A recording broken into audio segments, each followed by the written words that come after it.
Hi అండి, అందరికీ నమస్కారం. Welcome to my channel Lavanya Singasani vlogs. అందరూ ఎలా ఉన్నారండి? అందరూ బాగున్నారు అనుకుంటాను. నేను కూడా బాగున్నానండి. ఈరోజు మా ఇంట్లో స్పెషల్ చికెన్ కర్రీ, జొన్న రొట్టెలు. ముందుగా నేను జొన్న రొట్టెల్ని చేసి పెట్టుకున్నాను. ఆ తర్వాత కర్రీకి స్టార్ట్ చేసుకున్నాను. ఈ కర్రీ చాలా సింపుల్గా ఇంట్లో ఉన్న మసాలాలతోనే చేశానండి. ముందుగా స్టవ్ పై కడాయి పెట్టుకొని ఆయిల్ హీట్ చేసుకోవాలి. ఆయిల్ కాస్త హీట్ ఎక్కాక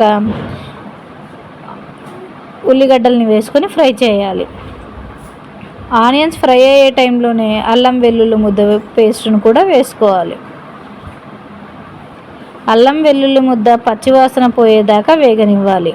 ఆ తర్వాత కొద్దిగా పసుపు వేసుకోవాలి. పసుపు వేసి 1 నిమిషం పాటు కలుపుకోవాలి. ఆ తర్వాత కడిగి పెట్టుకున్నటువంటి 2 కరివేపాకు రెబ్బలను వేసుకోవాలి. ఇలా లైట్గా గోల్డెన్ కలర్ వచ్చేటప్పుడు మనము నీట్గా కడిగి పెట్టుకున్న చికెన్ని వేసుకోవాలి. నేను ఇక్కడ కేజీ చికెన్ తీసుకున్నానండి. ఇలా చికెన్కి మొత్తం ఆయిల్ పట్టేలాగా నీట్గా కలుపుకోవాలి. చూసారా, హై ఫ్లేమ్లో పెట్టి కలపడం వల్ల చికెన్లో ఉన్న నీరు మొత్తం బయటికి వచ్చేస్తుంది. ఈ టైంలోనే కర్రీకి సరిపడా సాల్ట్ వేసుకోవాలి. నేను ఇంచుమించు వేసానండి. ఒకవేళ ఎక్కువ అవ్వకుండా తక్కువ అయ్యేటట్టే చూసుకోండి. తక్కువ అనిపిస్తే మళ్ళీ యాడ్ చేసుకుంటారు. ఇలా చికెన్లో నుంచి నీళ్లు బయటికి వచ్చి బాగా ఉడికే టైంలో టమోటా ప్యూరీని కూడా వేసుకోవాలి. నేను ఇక్కడ 3 టమోటాలను ప్యూరీ చేసుకున్నానండి.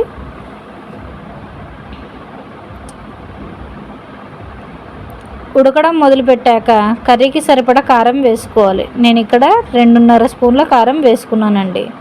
ఆ తర్వాత ఇంట్లో చేసుకున్నటువంటి ధనియాల పొడిని వేసుకున్నాను. ధనియాల పొడి కూడా వేసుకున్న తర్వాత కర్రీకి సరిపడా వాటర్ వేసుకోవాలి. ఇక్కడ నేను కొంచెం గ్రేవీగా ఉండాలనుకుంటున్నాను కాబట్టి 2 గ్లాసుల వాటర్ వేసుకున్నాను. ఆ తర్వాత కర్రీపై మూత పెట్టి హై ఫ్లేమ్లో ఒక 10 నిమిషాలు ఉడకనివ్వాలి.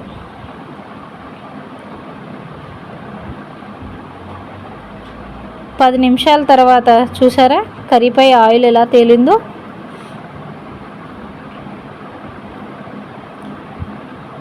ఇప్పుడు కర్రీని మరి ఒకసారి కలుపుకోవాలి.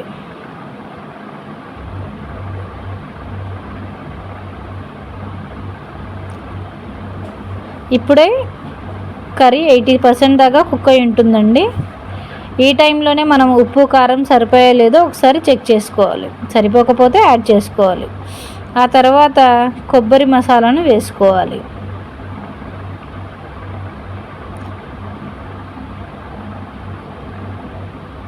నేను ఇదే కొబ్బరి పొడిలోనే వెల్లుల్లి, చెక్క, లవంగా వేసి మిక్సీ పట్టుకున్నానండి. కొబ్బరి మసాలాను వేసుకున్న తర్వాత కర్రీని బాగా కలుపుకోవాలి.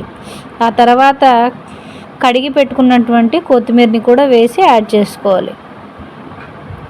కొత్తిమీర వేసాక సిమ్లో పెట్టి మూత పెట్టి మరి ఒక 10 నిమిషాలు కర్రీని సిమ్లో ఉడకనివ్వాలి.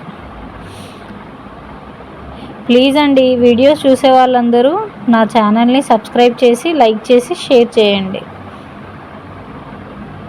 మీ అందరి సపోర్ట్ నాకు కావాలండి. కర్రీలో ఉప్పు కారం అవి సరిపోయా లేదో ఒకసారి చెక్ చేసుకొని ముక్క ఉడికిందో లేదో కూడా చెక్ చేసుకోవాలి. మనకు గ్రేవీ ఎక్కువ కావాలి అనుకుంటే ఈ టైంకి స్టవ్ కట్టేస్తే సరిపోతుందండి. నాకు కొంచెం ఇంకా తక్కువ కావాలనుకున్నాను, అందుకు నేను ఇంకొక 5 నిమిషాలు కర్రీని స్టవ్ పై పెట్టాను. ఫైనల్గా కర్రీ డన్ అండి. చూసారా, సింపుల్గా ఎటువంటి మసాలాలు లేకుండా టేస్టీ చికెన్ కర్రీ అనేది ఎంత బాగా ఏందో, గుమ్మగుమ్మలాడే స్మెల్ కూడా వస్తుంది. రండి అందరం కలిసి భోంచేద్దాం. ఈరోజు మా లంచ్ జొన్న రొట్టె, chicken curry. Once again thanks for watching my video. Please like, share and subscribe my channel. Thanks అండి.